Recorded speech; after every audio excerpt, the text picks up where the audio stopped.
परंपरा की जय। भुवन मंगलकारी हरिनाम संकीर्तन की जय। भक्त प्रवर श्री प्रहलाद महाराज की जय। सर्व विघ्न विनाशक भगवान नरसिंह देव की जय।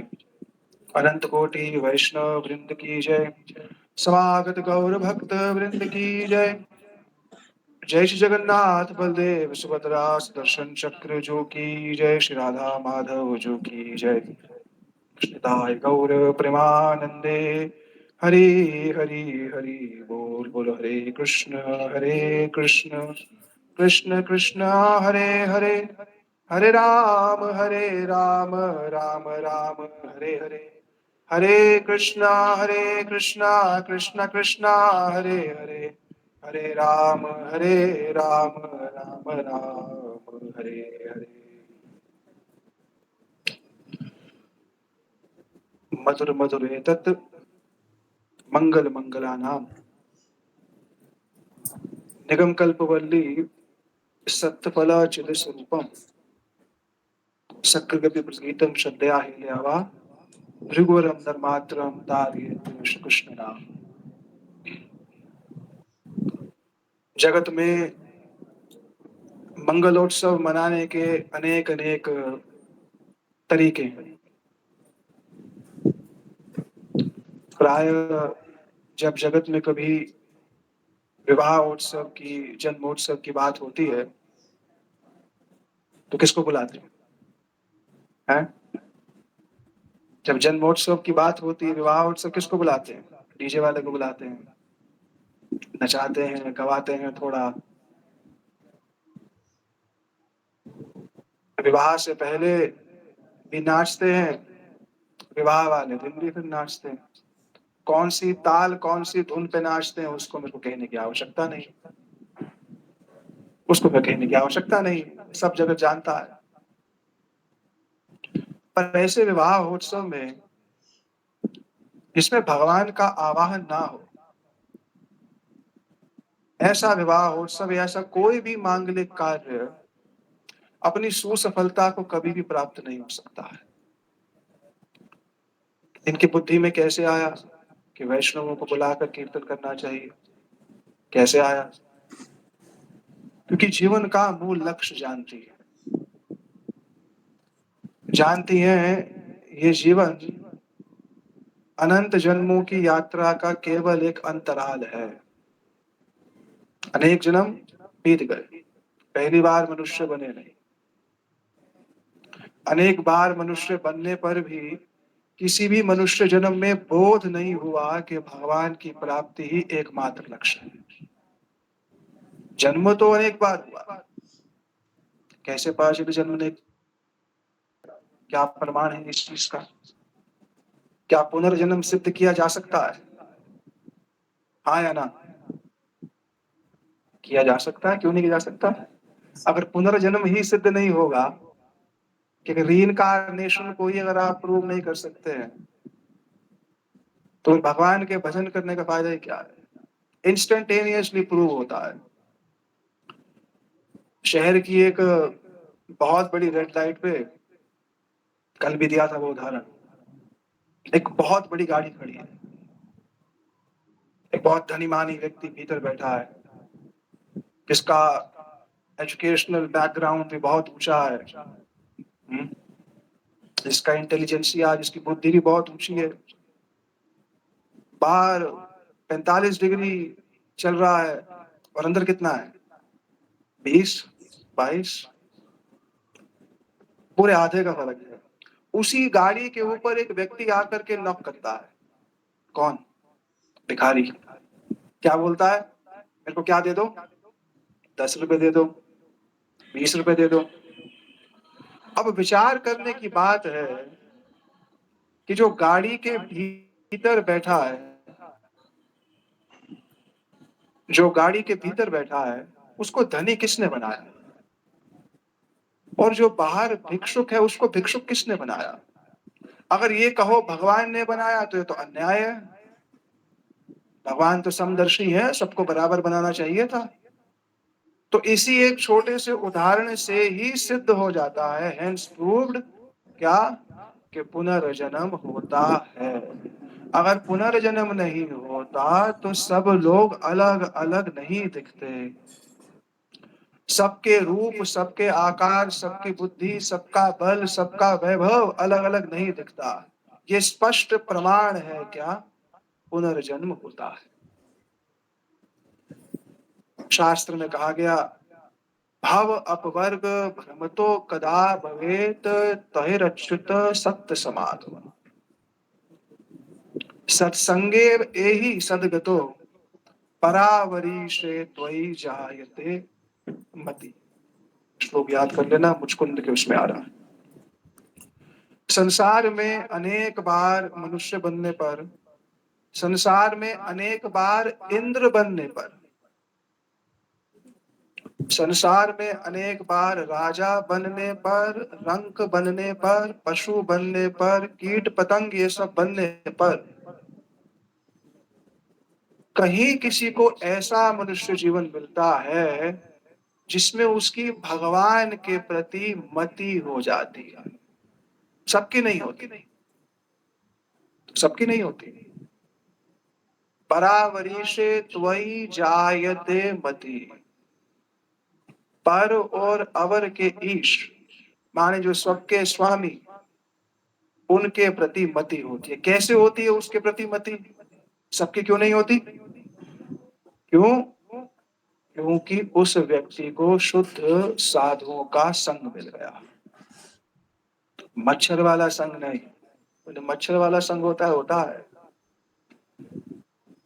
राजा बैठा अपनी सभा में, राजा के सबसे निकट कौन दिख रहे हैं? रानी या मंत्री। पर मंत्री और रानी से भी ज्यादा एक व्यक्ति राजा के सबसे निकट है।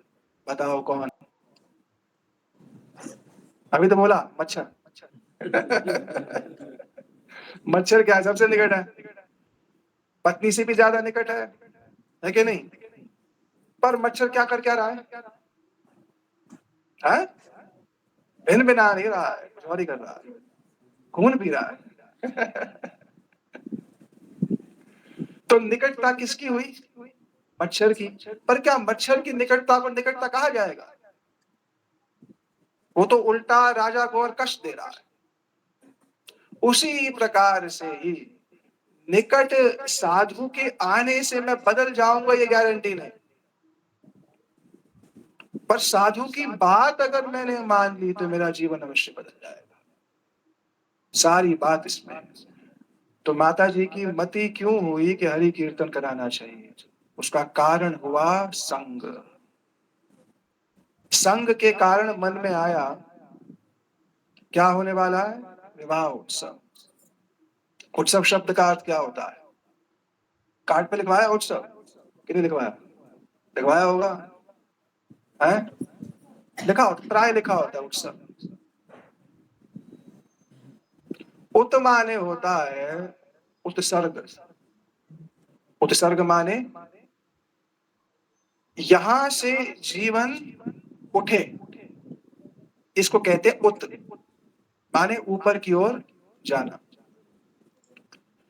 तो जन्मोत्सव कह दिया गया माने यहां से जीवन की वृद्धि हो। विवाह उत्सव में क्या हो? जीवन की वृद्धि हो। किस चीज की वृद्धि हो? 3 BHK से 4 BHK है।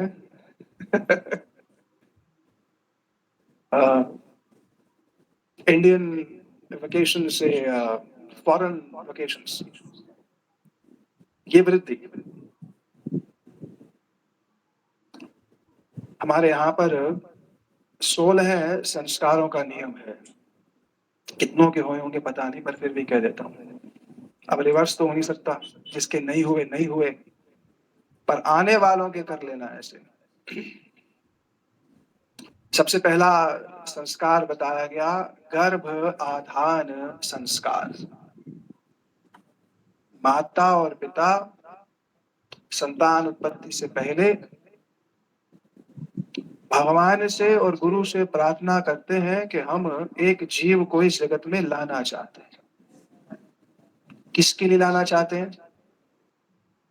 डॉक्टर बनाएंगे उसको? नहीं, इसलिए लाना चाहते हैं क्योंकि शास्त्र कहता है कि पूनामक तारती इति पुत्रः और पूनामक तारती इति पुत्री। अनेक प्रकार के नरकों में से एक पू नरक है जिसमें जिसकी निवृत्ति केवल और केवल पुत्र या पुत्री कर सकती है। पुत्र का शाब्दिक अर्थ है ये, लड़का नहीं। लड़का तो लड़वाता है, बेटा तो बंटवाता है। इसलिए हमारे यहाँ शास्त्रीय शब्द क्या प्रयोग किया? पुत्र। पर अर्थ क्या हुआ पुत्र का? पू नामक तारयति इति पुत्रः। बोले यार ये तो बड़ी लेट बताया आपने, हमारा तो सारा जीवन ही बीत गया। अब बड़ी लेट आप लोग जीवन में आए, हमें तो पहले पता भी नहीं था पुत्र की परिभाषा होती है। ऐसी पति की भी परिभाषा होती है। हस्बैंड नहीं, हस्बैंड नहीं कहते उसको। भाषा के पतन से संस्कारों का पतन होता है। पहले स्कूलों में से संस्कृत हटाई जाएगी, विदेशी भाषाओं को लाया जाएगा, विदेशी कल्चर को लाया जाएगा, पूरी की पूरी परंपरा ध्वस्त हो जाएगी। उसका साक्षात प्रमाण भारतवर्ष कि भारतीय हो करके किसी को 16 संस्कारों के विषय में ही नहीं पता है। कारण क्या हुआ? Education system. ये पूरा करप्ट वेस्टर्न एजुकेशन सिस्टम पढ़ा पढ़ा करके सबकी बुद्धि भ्रमित करती। यही कारण हुआ। पति की परिभाषा नहीं भूलूंगा वरना आप जा करके लड़ लोगे उससे, क्योंकि उसमें लक्षण नहीं देखेंगे। अरे यार ये तो आपकी तो डेफिनेशन है, आप तो कुछ ऐसा करते नहीं हो।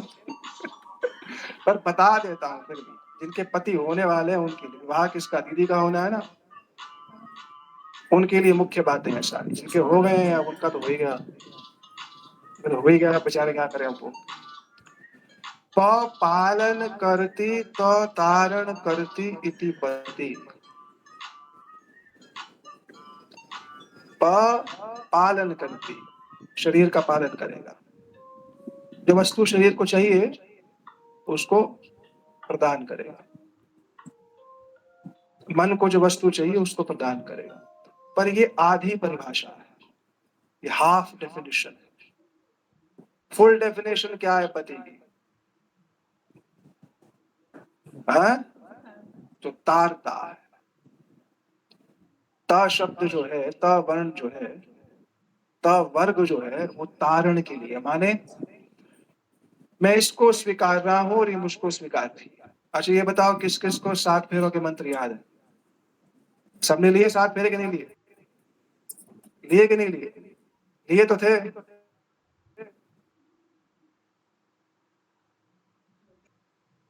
नरक में गिरने से बचाए, चाहे वो पुत्र हो चाहे पुत्री, दोनों बना। उसमें ये विधान नहीं है कि पुत्र ही होना चाहिए। शास्त्र में कहीं नहीं लिखा कि पुत्र होना ही अनिवार्य। दूसरा संस्कार क्या है?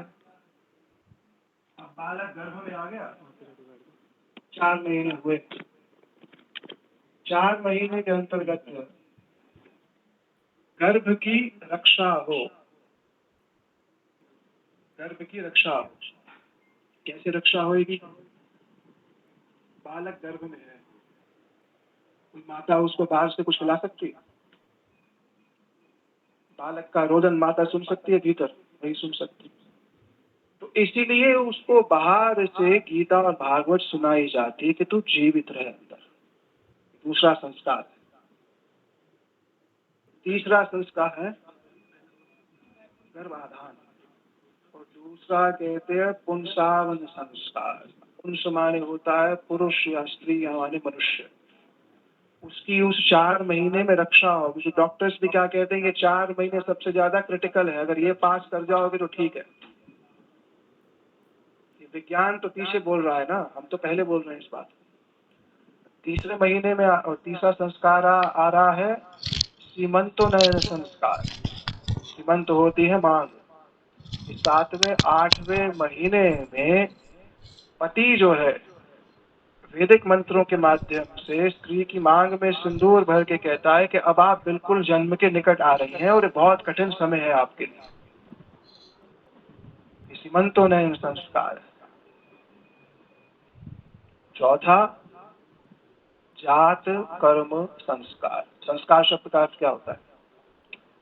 सम्यक रूपेण परिष्कृत करोति इति संस्कारः। जैसे कोई चीज को पूर्ण रूप से शुद्ध कर देना, परिष्कृत कर देना, उसको संस्कार कहते हैं। हम लोग कहते हैं इसमें संस्कार नहीं है अच्छे, या इसके संस्कार बड़े बुरे हैं। उसका अर्थ क्या है? परिष्कृत नहीं है, साफ नहीं है, या शुद्ध है, दोनों में से एक ही चीज है। चौथा हुआ जात कर्म संस्कार। जात कर्म संस्कार क्या होता है? आजकल तो होता नहीं, क्योंकि हॉस्पिटल में जन्म होता है, घर में तो होता नहीं। उस समय नाड़ी का छेदन करते हैं। जात कर्म संस्कार के पश्चात हाथों हाथ ही नामकरण संस्कार होता है, पंचम संस्कार। विवाह तो 15वां संस्कार है, 14 संस्कार पहले हो चुके हैं, और विवाह के बाद केवल एक संस्कार रह जाता है। कौन सा है? अंतिम अंत्येष्टि वर्ष। 14 संस्कार पहले, 15वां विवाह, और विवाह के बाद तो वैसी अंत्येष्टि। पर ऐसा सबके बारे में नहीं बोल सकते ऐसा। पंचम संस्कार क्या? नामकरण। छठा संस्कार होता है निष्क्रमण संस्कार। पहली बार बालक को 3 महीने में घर से बाहर लगाती है इसका पावरफुल फॉर्मूला देता है बदना और खांसी से निष्क्रमण संस्कार जब उसका हो जाता है, उसके बाद उसका आता है अन्नप्राशन संस्कार। पहली बार उसको अन्न की कोई वस्तु खिलाई जाती है, और अन्नप्राशन संस्कार के साथ ही रुचि संस्कार भी होता है। रुचि संस्कार माने बच्चे के सामने बहुत सी वस्तुएं रखी जाती है, धन भी रखा जाता है, भगवत गीता भी रखी जाती है। आजकल तो फोन रख देते होंगे, आजकल तो फोन रखते होंगे, भैया यही चाहेगा और क्या चाहेगा, करके फोन ही उठाएगा बेचारा। क्यों? क्योंकि मम्मी भी घर में फोन देख रही थी। मम्मी भी घर में फोन देख रही थी, तो बच्चे ने बाहर है, हमारा बच्चा बड़ा इंटेलिजेंट है। बोले क्यों? बोले 2 साल का एप्पल चलाना जानता है। फिर ऐसी माताएं फिर जाती है साधुओं के पास, अरे हमारा बच्चा फोन ही नहीं छोड़ रहा। हाँ बैठो, आपके लिए विशेष हो रहा है। 7वां संस्कार क्या हुआ? अन्नप्राशन संस्कार। अष्टम संस्कार होता है चूड़ा वेद संस्कार, जहाँ बालक के केश काटे जाते हैं। जब चूड़ा वेद हो गया, 9वां संस्कार जो है बालक का होता है कर्ण छेदन संस्कार। उसके कान छेदे जाते हैं। क्यों छेदे जाते हैं उसके कान? उसको सुंदर दिखने के लिए नहीं, उसको इसलिए कान छेदे जाते। अब तेरी विद्या आरंभ होगी तो भैया तू वही सुनियो जो सुनने लायक है, उसी बात को सुनियो जिससे तेरा मंगल हो। कोई अपशब्द अपने कान में आने मत दियो, वो बात सुनियो जिससे तेरी उन्नति हो। इसलिए उसका कर्ण छेदन कराते। दशम संस्कार कौन सा हुआ? कर्ण छेदन के पश्चात यहाँ से विद्या शुरू हो गई। अब वर्तमान में तो नहीं है, पर ये पद्धति है। अब तो अनेक लोगों को जानते हैं जो आज भी पूरी परंपरा से जीते ही हैं, उनके बालक बड़े विशिष्ट भी होते हैं। 11वां संस्कार हुआ उपनयन संस्कार, जिसको दीक्षा संस्कार कहते हैं। स्त्रियों को सूत्र नहीं मिलता है, पर दीक्षा के अंतर्गत ही वो आता है। और 12वां संस्कार होता है वो मुख्य वस्तु के लिए जिसके लिए ये सारे संस्कार हुए थे अब तक। जन्म से लेकर के अब तक जो 11 संस्कार हुए थे ना, उसकी मूल वस्तु थी ये 12वां संस्कार। क्या? वेद आरंभ संस्कार, जिसके लिए मेरे को मनुष्य जन्म मिला था, जिसके लिए मेरे माता पिता ने गर्भ में मेरे को बुलाया था। किसके लिए बुलाया था? भगवान की प्राप्ति के लिए। तो विद्या पहले शुरू। विद्या माने जगत की एजुकेशन सारी, डिग्रीज वगैरह सारी की सारी, इसको कहते हैं जागतिक विद्या। इस जगत की डिग्री नेक्स्ट लाइफ में साथ जाएगी? जाएगी नहीं। इस जन्म में डॉक्टर बन जाओ, अगले जन्म में डॉक्टर बन पाएंगे? बोले नहीं, मैं पिछले जन्म में डॉक्टर था, मेरी आधी पढ़ाई रह गई थी, वो डिग्री से काम चला लो। बोले पागल, इस जन्म की तो कोई वस्तु आ जाएगी नहीं। इसीलिए ही जगत की विद्या आरंभ हो जाए कि लिखना पढ़ना सीख ले, ज्ञान ले ले के अक्षर कैसे होते हैं, क्या अर्थ होता है इन सब चीजों का। ये सब करने के बाद अब कहा अब वो पढ़ो जिसके लिए तुम्हारा जन्म हुआ था। वो क्या? भगवान की प्राप्ति। ये 12वां सबसे महत्वपूर्ण संस्कार है। अगर ये मिस हो गया तो पहले 11 का भी कोई वास्तविक महत्व नहीं रह जाता है। पहले 11 हुए हो या ना हुए हो, उसमें भी कोई इतना दोष नहीं है। मानो किसी के पहले 11 संस्कार नहीं हुए, कोई दोष नहीं। पर ये अगर उसने मान लिया कि ये जीवन भगवान के लिए है, तो वो सारे संस्कारों से संपन्न है। फिर वो चाहे स्त्री हो पुरुष हो, किसी घर में पैदा हुआ, कहाँ पैदा, उससे कोई मतलब नहीं इस चीज। 12वां संस्कार कौन सा? वेद आरंभ संस्कार। 13वें संस्कार में क्या किया? उसको केश चाटन संस्कार कहते हैं। बालक के केश बड़े होते हैं, उस समय उनको केशों को ठीक करता है। और 14वें में फिर वो चला जाता है धन कमाने के लिए। अभी 14 संस्कार के बाद आता है कौन सा संस्कार? विवाह संस्कार। विवाह शब्द का क्या होता है? क्या होता है? विशेष ही होगा। अरे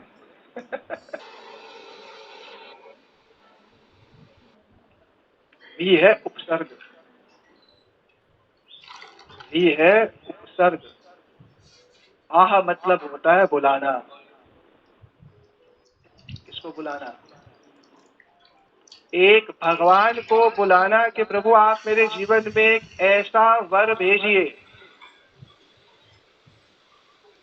एक ऐसा वर मेरे जीवन में भेजिए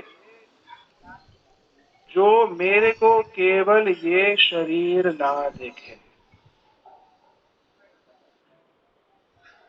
जो मेरे को केवल ये शरीर ना देखे, जो मेरे को केवल इसलिए मुझसे विवाह ना करे कि जिससे उसकी इच्छाओं की पूर्ति हो बस। आह शब्द का अर्थ होता है बुलाना, उसको विवाह कहते हैं। जो मेरे को मटेरियलिस्टिक बॉडी ना देखे, जो मेरे को केवल मेरे गुण दोष के कारण ना स्वीकारे। क्योंकि आज मुझ में कुछ गुण है, हो सकता है वो गुण कल दोष में परिवर्तित हो जाए, संभव पर है। तो विवाह कभी भी शरीर के स्तर पर नहीं होता है। हम लोग करें वो बात दूसरी कि शरीर का रूप ढलेगा। शरीर का रूप ढलेगा कि ढलेगा? ढलेगा। और जो गुण भी मुझ में आज हैं, वो गुण वैसे नहीं रहेंगे, हमेशा नहीं रहेंगे। तो फिर विवाह करूं क्यों? फिर मैं प्रश्न उठता है। वो विवाह शब्द का जो कारण है ना विवाह करने का, वो शब्द के अंतर्गत ही है। इसको हम लोगों ने तो मैरिज बोल दिया। अब भाषा का यह हो गया है कि हम वहीं से उठाएंगे सारी बात। जहां पर हम दोनों विशेष रूप से एक बहुत श्रेष्ठ वस्तु की प्राप्ति के लिए एक साथ आ रहे हैं, पुरुष भी और स्त्री भी। और वो क्या है? हम दोनों मिल करके भगवान की प्राप्ति करेंगे और इस जगत में एक ऐसी संतान लाएंगे जो भी भगवान की प्राप्ति की उन्नति करना चाहता है। ये है विवाह। और कब होता है? 15वें संस्कार। इसलिए जो विवाह के 7 मंत्र होते हैं ना, आपको तो बताएगा नहीं उस समय, जी नहीं बताएंगे। तो उस समय आप भी थके होंगे सुबह से, आप सुबह से थके होंगे, उठे पड़े होंगे। लोग मिठाई खिला खिला करके परेशान कर चुके होंगे, ना, खिला खिला करके, और बस सुंदर दिखाने में सब लोग लगे होंगे। बस इसको ऐसा सुंदर दिखाओ, बस ये लगा रहेगा सारा। जो सारा external display, there's nothing to do with your life after marriage. Nothing to do. After marriage life वास्तविक रूप में समझ में आता है कि है क्या। वो तो 2 4 10 20 50 1 साल बीत जाता है तो लगता है ऐसे बाद में समझ में आता है। इसलिए मैं 7 मंत्र जो बता रहा हूँ ना, सप्तपदी के, जब आप 7 फेरे लेंगे, उस समय तो मेरे को पता नहीं वो बताएगा कि नहीं बताएगा। उस सारे मंत्रों को अगर हम सही सही रूप से समझ जाएं तो हमारा विवाह पता किससे होगा? एक पुरुष से नहीं होगा, एक मित्र से होगा। पति जो होता है वो पति नहीं है केवल। पति कौन है? वो सबसे बड़ा मित्र है। पति और पत्नी आपस में कौन है? सबसे बड़े मित्र हैं। पत्नी, पति के लिए पत्नी क्या है? दुर्ग के समान है। दुर्ग माने किला। इसलिए माँ वैष्णवी का एक नाम क्या रखा गया? दुर्गा। जो दुर्ग की अधिष्ठात्री है वो है दुर्गा। दुर्ग क्या होता है? किला। भागवत जी में इस चीज को बताया गया, कश्यप ऋषि और अदिति के संवाद में। ऋषि कश्यप ने अपनी पत्नी को कहा, हे देवी, आप जैसी पत्नी किसी को मिल जाए। उन्होंने कहा कि पुरुष की जो इंद्रियां हैं वो बहुत बलवान है। जगत में पुरुष की इंद्रियों को बड़ा बलवान माना जाता है। वो कहीं पर भी व्यभिचार करती है। त्वाम न कर्तुम अनीश्वरी। हे ईश्वरी, अपनी पत्नी को क्या बोल रहे हैं? ईश्वरी, आप जैसी पत्नी किसी को मिल जाए तो मुझ जैसा पुरुष जगत में बिना किसी व्यवधान के घूम सकता है, क्योंकि मेरे मन में अगर किसी परिस्थिति का विचार भी आएगा तो तत्क्षणात मेरे को आएगा कि मैं आपसे विवाहित हूं। किसी परिस्थिति के प्रति मेरा मन जा गया, ये मन क्या है? चंचल। विवाह होने के पश्चात भी स्थिति क्या है? आजकल जो सारा खेल तमाशा भारत में चल रहा है, 57% marriages are unsuccessful as per the government data. Why? क्योंकि पर्पज नहीं है ना पीछे। स्किन बेस्ड मैरिज है, स्किन बेस्ड मैरिज है बस। जहाँ स्किन थोड़ी ढली, थोड़ा धन ढला, इसलिए सप्तपदी को 7 ये जो फेरे हैं ना, इसके मंत्रों को याद करना दोनों पति पत्नी के लिए बहुत ज्यादा जरूरी है। क्योंकि इवेंचुअली पति और पत्नी के बीच में केवल मित्रता ही एक ऐसा आधार है। Friendship is the only basis जो पूरा का पूरा विवाह टिकेगा। अगर वो मित्रता है तब तो फिर विवाह फिर लोगों के लिए एग्जाम्पल बन जाता है। तो पहला मंत्र क्या है सप्तपदी का? उसका जो प्रणव है वो मैं नहीं बोल सकता, क्योंकि प्रणव मंत्रों को, ओम इत्यादि को हम लोग स्पष्ट नहीं कह सकते हैं। पहला मंत्र जो कहता है सप्तपदी का, अलग अलग भारत के उत्तर भारत में उन मंत्रों को कुछ अलग तरीके से कहा जाएगा, दक्षिण में कुछ अलग कहा जाएगा, पर भावार्थ वही, भावार्थ वही। सबसे पहले प्रदक्षिणा किसकी की जा रही है? सप्तपदी में 7 फेरों में किसके निकट घूमते? अग्नि के। अग्नि एक स्तर पे ठीक है, पर वास्तविक रूप में वो क्या है? भगवान ही यज्ञ के रूप में वहां पर है, तो साक्षी ली जा रही है। जिसे विटनेस कहते हैं ना, कि मैं स्वीकार रहा हूं। अब चाहे कुछ हो जाए, कोई स्थिति हो जाए, इसलिए हमारे गुरु जी कहते थे, there is no D word in the Vedic dictionary. D word से आप लोग समझ जाओ क्या। वैदिक डिक्शनरी में डी वर्ड नहीं है, जो आजकल बड़ा प्रचलित है ही नहीं हमारे यहाँ पर। स्वीकारा तो पूर्ण स्वीकारा, पूर्ण रूप से उसको स्वीकारा। तो पहला मंत्र जो कह रहा है एक पद विष्णु तुआन्ते, एक पद आमिष विष्णु तुआन्ते। क्या कह रहे पंडित जी, क्या बोलेंगे? एक पद लो, कहाँ दो? एक पद लो, भगवान से ये प्रार्थना करो कि प्रभु हम दोनों आपकी ओर बढ़ रहे हैं, आप हमें हमारे लिए जो भोजन इत्यादि है, जो जीवन के लिए व्यवस्थाएं चाहिए, आप हमें प्रदान करें। ये पहला मंत्र है। जिनके नहीं हुए वो रिकॉल कर लेना एक बार, जिनको याद इनके क्या बोला गया सप्तपदी में है। पहला मंत्र ये है। दूसरा मंत्र क्या है? ऊर्जे, पूरा नहीं बोल सकता, ऊर्जे विष्णु तुआन्ते। ऊर्जे माने स्ट्रेंथ, एनर्जी। ये प्रभु मेरे शरीर की स्ट्रेंथ कहाँ से आती है? शरीर का बल कौन है? शरीर का बल कौन है? भगवान है। भगवान के बिना तो शरीर चलता नहीं। डार्विन जैसों ने भारतीयों की बुद्धि खराब कर रखी है। आपने पढ़ा होगा सबने, सो कॉल्ड डार्विन थ्योरी। बुद्धि खराब कर रखी है उस व्यक्ति ने सारे भारतवर्ष की। क्या कह करके कि हम तो केमिकल से पैदा हुए हैं, और हम लोग मान भी रहे हैं उसको। अगर केमिकल से पैदा होते तो फिर शरीर को फिर ले लो केमिकल सारा, जीवित कर दो अपने माता पिता को। वो नहीं कर सकते हम लोग। दूसरा शब्द क्या बोल रहे हैं प्रभु? हमें ऊर्जा प्रदान करना तीन प्रकार की। पहली ऊर्जा क्या?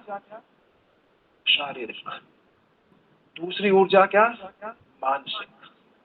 और तीसरी ऊर्जा प्रदान करना आध्यात्मिक, जिससे हम दोनों आपकी ओर बढ़े। हम दोनों आपकी ओर बढ़े। प्रैक्टिकल एग्जाम्पल देता हूँ जिससे ये बातें बहुत जल्दी समझ में आएंगी। मेरी जो पत्नी है, हमारे भी आपस में डिसएग्रीमेंट्स तो होते ही, जहाँ दो आदमी बैठेंगे वहाँ डिसएग्रीमेंट होता ही होता है। अभी कुछ ही समय जो है पहले की बात है, उसने मेरे को कुछ काम बोला करने के लिए। मैं सुबह से लेकर शाम तक वो काम करने में लगा हुआ था। भागवत होनी थी, उसका पूरा अरेंजमेंट करना था। संध्या हुई, मैं घर आया। अब उसको जो बैकड्रॉप था वो पसंद नहीं आया। उसने कहा मैं तेरे को ये बोला था करने के लिए।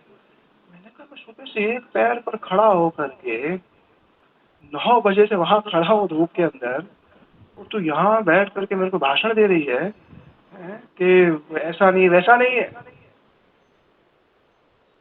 अब दोनों तरफ क्या हो गया? आवाज तो ऊंची हो गई। अब आवाज ऊंची हो गई और हमें जाना था, राधा अष्टमी का दिन था। मेरे को मंच पे बैठकर कथा बोलनी थी 4000 लोगों के सामने।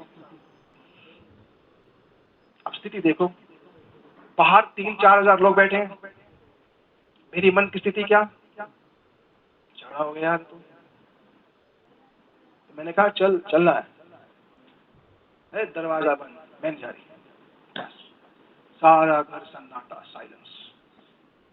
मैंने कहा तू क्या नहीं जा रही? मैं ही तेरे को ले जाता, चल। पर ईगो से ईगो क्लैश।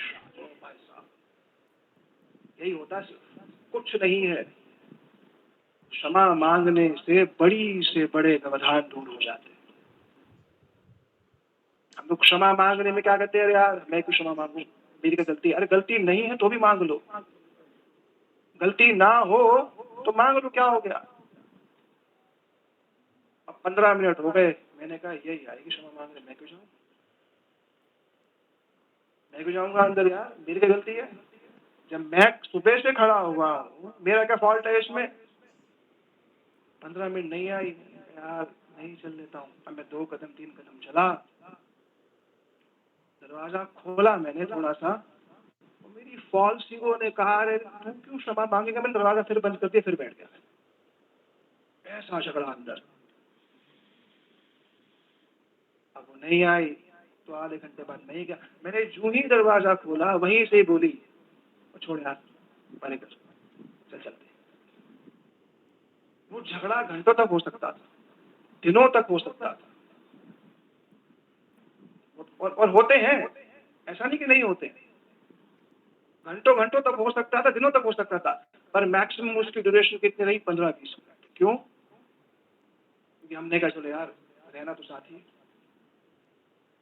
जब रहना साथ है, एक साथ है, तो क्षमा मांगने में क्या जाता है? फिर वो पति मांगे चाहे पत्नी मांगे, मैं मेल हूं, मैं क्यों मांगू? ऐसा नहीं, मेल में ईगो रहती है, मैं क्यों क्षमा मांगू?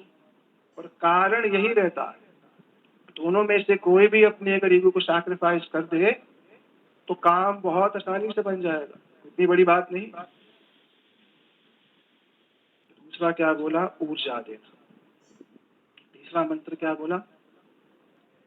पोषाय विष्णु त्वान्तिके, मैं अपने, आप मेरा पोषण करो, नरिश करो, मैं आपको नरिश करूंगा, और हम दोनों मिलकर के अपने परिवार को नरिश करेंगे। सास ससुर को अपनी बहू को पुत्री से भी अधिक प्रेम देने की आवश्यकता है। रामायण में इसका प्रमाण दिया। जब श्री सिया जी वन की ओर जा रही थी तो श्री कौशल्या जी ने राम जी से कहा कि आप सिया जी को वन मत लेकर के जाइए। क्यों? मैंने तो श्री सिया जी का पालन इतने स्नेह से किया है कि मैं कभी इनको इतना भी नहीं कहती कि सामने जो दीपक जल रहा है ना उसको जाके बुझा दो, कहीं दीपक का ताप इसको ना लग जाए। अरे बोले प्रभु जी ऐसी सास कहाँ मिलती है बता दो। पर है अवश्य है, होती है। इतनी तो नहीं मिलेगी कि दीपक ने बुझा देगी, इतना तो बोलेगी भी रोटी तो बना कम से कम, पर उतनी नहीं मिलेगी, पर मिलती है, इस स्तर पे ही मिलती है। तो सास और ससुर को अपनी जो बहू है उसको अपनी पुत्री से भी अधिक प्रेम देने की आवश्यकता है। कारण? क्योंकि वो अपना सारा कुछ छोड़ करके इस घर में आई, अपने सारे संबंध, सारे रिश्तेदार, सारे relatives, the whole history of hers is kind of now has taken a backseat. सोचो कितनी बड़ी रिस्पॉन्सिबिलिटी। पुरुष वर्ग में नहीं है बस कि ये काम करना, सब कुछ छोड़ करके किसी के विश्वास में चला जाए। तो तीसरा क्या बोला? आप और हम मिल करके अपना भी पोषण करेंगे, परिवार वालों का भी पोषण करेंगे, तीनों। ठीक है। चौथा बोल दिया, अब हम समझ गए हैं कि मैं भी आत्मा हूं, आप भी आत्मा, मैं भी आत्मा हूं और आप भी आत्मा हूं। आप पुरुष शरीर में हो, मैं स्त्री शरीर में हूं, पर हम दोनों का लक्ष्य क्या है? भगवान की प्राप्ति। ठीक है। अब हम इसी के अनुसार प्रजाभ्याम विष्णु तुआन्ते, प्रजा माने एक संतान को इस जगत में लेकर के आएंगे। बहुत बड़ा सैक्रिफाइस है, सबसे बड़ा यज्ञ कहा जाता है संतान उत्पत्ति, सबसे बड़ा यज्ञ है, सामान्य नहीं यज्ञ। यज्ञ में आहुति दी जाती है, ये सबसे बड़ा यज्ञ है। अब संतान की उत्पत्ति भी हो गई, आगे और मंत्र भी हैं, ऋताभ्याम विष्णु तुआन्ते के सारे ये सब बोलने के पश्चात जो लास्ट मंत्र जो पंडित जी बोलेंगे ना, पता कौन बोलेगा? स्त्री बोलती, सखा सप्तपदी भवा। पहले पति वाक्य क्या हुआ? क्या कह करके? पति है। और जो 7 फेरे लेते हैं उसका अंतिम पद क्या है? आज से आप मेरे कौन है? सखा है, मेरे मित्र हैं। सबसे बड़े मेरे मित्र कौन है? आप ही हैं। दोनों साइड, रेसिप्रोकल, दोनों साइड से, ऐसा नहीं कि एक ही तरफ से। मैं कोई भी चीज आपसे नहीं छुपाऊंगी और मैं कोई भी चीज आपसे नहीं छुपाऊंगा। वो बात दूसरी है कि एप्लीकेशन पर भी पासवर्ड लगा देते हैं, एप्लीकेशन भी ना देख पाए। Transparency is the key to a successful relationship. जितने ट्रांसपेरेंट रहेंगे एक दूसरे के साथ, हमारी लाइफ बहुत सही बीतती है। ना अपने दोस्तों। मेरा जब विवाह हुआ ना, मेरी पत्नी है गुजराती लेकिन लंदन बेस्ड है, भारतीय है बिल्कुल। उन्होंने हमारे गुरुजी से पूछा कि मैं किससे विवाह करूं, तो मैंने नाम मेरा लिया, तो हमारी बात होने लगी, विवाह होगा। तो महाराज जी ने ना उसको फोन करके एक बात बोली। क्या बोला उसको, मेरी पत्नी को जा करके बोला, बोला तेरे में जितने दोष है ना, बोले हाँ मैं छुपा लूंगी। बोले नहीं, सारे दोषों को तू पहले बता उसको, और उसको भी बोल। अरे बोले तो सारे दोष बता दे, ना ही ना कर दे, खान भी सारे दोष बता दे किसी को। बोला तू अपने सारे दोष उसको बोल कि वो अपने सारे दोष तेरे को बताए, और तू भी अपने सारे दोष उसको बता। तो हमारी पूरी वार्ता हुई 3 घंटे की। अब कितने दोष थे हमारे अब तो पता ही नहीं, तो गिनते गिनते मानस रोग कछू में गाय थोड़े से ही बता दिए। मगर थोड़े में समझ जा है, इतने दोष हैं। पर वो शादी से पहले सारे दोष बता दिए एक दूसरे। सोने का दोष हो, क्रोध का दोष हो, जो भी दोष था सब बता दिया, और ये भी कह दिया इसमें सहायता करना। बस कभी ऐसा हो जाए, क्रोध बढ़ जाए, कभी लोभ बढ़ जाए, कभी असम्मान हो जाए, संभव पर है क्योंकि मनुष्य है, मनुष्य आपस में रहेगा तो झगड़ा होएगा। इसलिए पहले के घर ना बहुत अच्छे होते, पता क्या होता था, पहले स्त्रियों को नूपुर पहनाते थे, पायल। पता क्यों? घर का माहौल जाने, उससे घर का माहौल पता चलता था। अगर वो चल रही है और उसके नूपुर से मंद मंद ध्वनि आ रही है, तो इसका मतलब क्या है, माहौल ठीक है।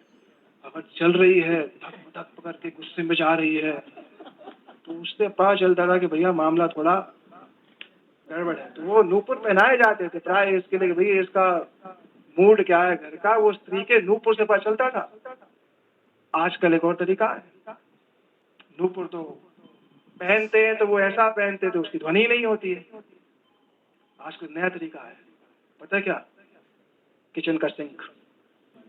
जिसने जितनी जोर से बर्तन फेंके ना, उसने समझ में आ गया भैया कुछ मामला गड़बड़ है आपस में। वो टेम्परेचर चेक करने के लिए क्या करते हैं, जो ही उसने बर्तन फेंके, धो रही है, तो पहले नूपुर बनाते थे देखने के लिए क्या है,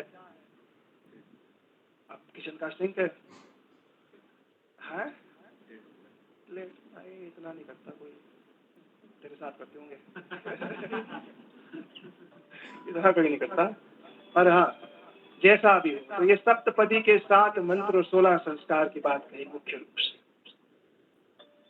आपका विवाह होने वाला है,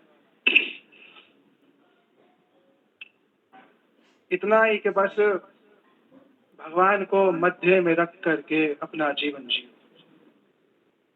2 मैग्नेट्स हो, 2 मैग्नेट्स को ले लो, उसको अट्रैक्ट करने के लिए क्या चाहिए, या 2 आयरन के पीसेस ले लो, इधर और इधर, दोनों अट्रैक्ट कैसे होंगे, जब सेंटर में मैग्नेट हो। जब सेंटर में भगवान होते हैं ना तो क्या होगा, रिमाइंड होता है कि हमारा विवाह किससे हुआ था। बड़े से बड़े व्यवधान निपट जाते हैं, बड़े बड़े झगड़े निपट जाते हैं। क्यों? अरे भैया 40-50 वर्ष तू मेरे साथ, 40-50 वर्ष मैं तेरे साथ, है ना। तेरी भी लाइफ है, तेरी भी श्वास बहुत ज्यादा जरूरी है। तू इस जन्म में स्त्री बन के आई है, मैं पुरुष बन के आया हूँ। याद कर वो मोमेंट जब हम एक साथ आए थे, जब हम एक साथ आए थे। कोई बात नहीं, हो गया, आगे बढ़ जा। ये वैदिक परंपरा है, ये वैदिक सिस्टम है पूरा का पूरा। तो आपका विवाह है मुख्य रूप से कुछ कार्य रोज करना, प्रतिदिन संभव पर हो तो अपने ही पति के साथ बैठ करके 10-15-20 मिनट भगवान का नाम एक साथ लेना, अकेले एक साथ लेना। 10-15-20 मिनट में कुछ ज्यादा जाता है। Family that eats together stage together, ये तो कहावत है ना। Family that chants together, family जो साथ बैठ करके हरिनाम करती है ना, इट स्टेज फॉरएवर। दोनों पति पत्नी मिलकर के हरिनाम करना, 20-25 मिनट, मानो 30 मिनट बोलना है तो 10 मिनट ये उच्च स्वर में बोले, रामकृष्ण श्री नारायण जो भी नाम आपको प्रिय है। संप्रदाय में तो माता जी हरे कृष्ण महामंत्र कहती हैं, उस हरे कृष्ण महामंत्र, इस हरे कृष्ण महामंत्र के ऊपर अभी यूनिवर्सिटी ऑफ फ्लोरिडा ने बहुत बड़ा एक रिसर्च पेपर निकाला है, the effect of sound vibration on the consciousness. Sound vibration का मन पर क्या प्रभाव होता है, इसकी पूरी शोध है इसके ऊपर। तो 20-25 मिनट अपने पति के साथ बैठ करके नित्य प्रति हरिनाम करना, और दिन के अंत में कोई भी ऐसी बात जो मन में आ रही है कहनी है, उसको उसी दिन ही कह देना। उसको अगर डिले करेंगे तो वो बात जो है बढ़ जाती है। नित्य प्रति तुलसी जी को अर्पित दीपक देना, उनकी परिक्रमा करना, वृंदावन इत्यादि, अयोध्या इत्यादि जाना एक साथ मिलकर के। नौकरी बिजनेस व्यापार करते रहो, दैट्स इनकॉन्सिक्वेंशियल, उसका इससे कोई मतलब नहीं कोई। पर सुबह कुछ समय और सुबह और संध्या कुछ समय भगवान को डेडिकेट कर देना, ये हमें देना है। उससे आपका संबंध केवल शरीर तक नहीं, मन तक नहीं, वो संबंध आत्मा के साथ जुड़ जाएगा। ठीक है, तो ये 2-4 कुछ बातें थी, ये विवाह की सब बातें हैं जो प्रैक्टिकल गाइडेंस में थोड़ी सी है। बाकी माता तो आपकी वैष्णवी ही है, तो दीक्षित ही है। और विवाह जो है मंगलमय हो, गुरु वैष्णवों से। मैं तो आशीर्वाद देने का अधिकारी नहीं हूँ, मैं तो खुद भी साधक कोटि का व्यक्ति हूँ, पर भगवान साक्षी है। विवाह मंगलमय हो, आपका जीवन भक्तिमय हो, मटीरियल स्पिरिचुअल दोनों आपकी प्रोग्रेस हो, दैट इज समथिंग। ठीक है, 5-10 मिनट कीर्तन कर लेते हैं, उसके बाद विशेष करेंगे। बोलो हरे कृष्णा कृष्ण कृष्ण हरे हरे, हरे राम राम राम।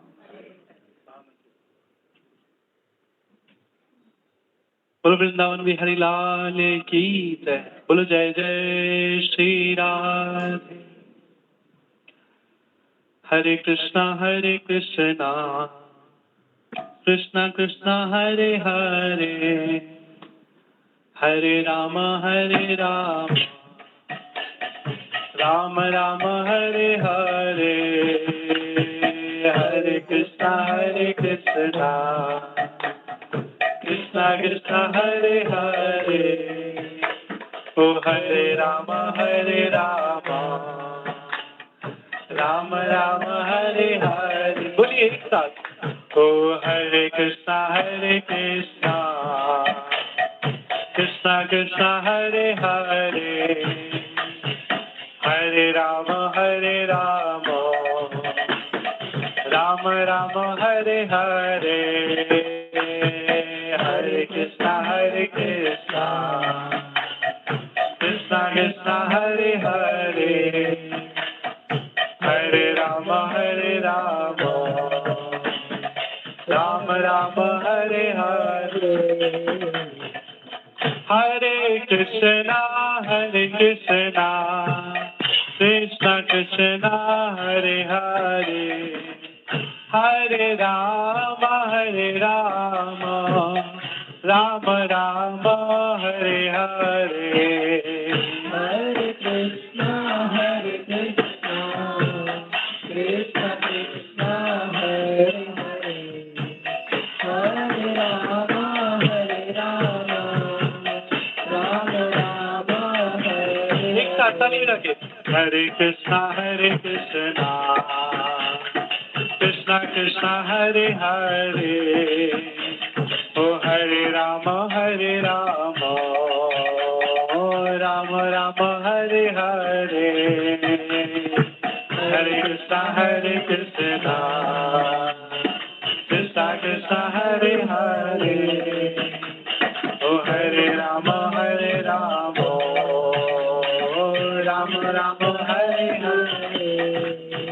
ओ हरे कृष्णा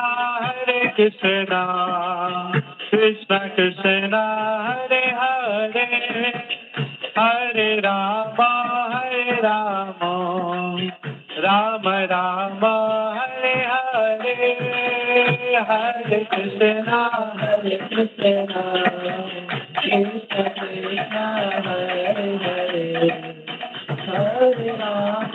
हरे राम राम राम हरे हरे ओ हरे कृष्णा कृष्णा कृष्णा हरे हरे हरे राम राम राम हरे हरे हरे कृष्णा कृष्णा हरे हरे हरे राम ओ हरे कृष्णा कृष्णा कृष्णा हरे हरे हरे राम राम राम हरे हरे हरे कृष्णा कृष्णा हरे हरे हरे राम राम राम हरे सुस्वागतम कृष्णा सुस्वागतम कृष्णा सुस्वागतम कृष्णा सुस्वागतम कृष्णा सुस्वागतम सुस्वागतम सुस्वागतम कृष्णा सुस्वागतम सुस्वागतम सुस्वागतम कृष्णा ओ शरणागतम शरणागतम शरणागतम कृष्णा